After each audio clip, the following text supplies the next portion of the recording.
دیگه بهت پول نمیدم. یه کاری میکنم کبود چی؟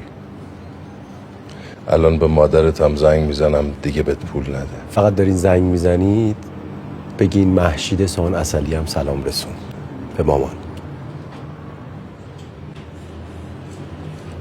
چی گفتی؟ چه میدونم، مهشید سان عسلی، این مریم بادوم زمینی، ندا کلوچه، اینا ویزیتورای منن. من این اسما رو اینجوری سیو میکنم که یادم نره یکیشون تو کار سوهان عسلیه، یکیشون تو کار کلوچه است، یکیشون تو کار بادوم زمینیه.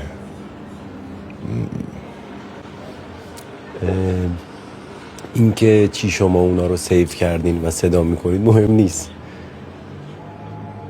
نظر منو این جلب کرد که اونا شما رو چی صدا میکنن. هوشمند چرا پول میخوای به خودم نمیگی؟ روم نمیشه.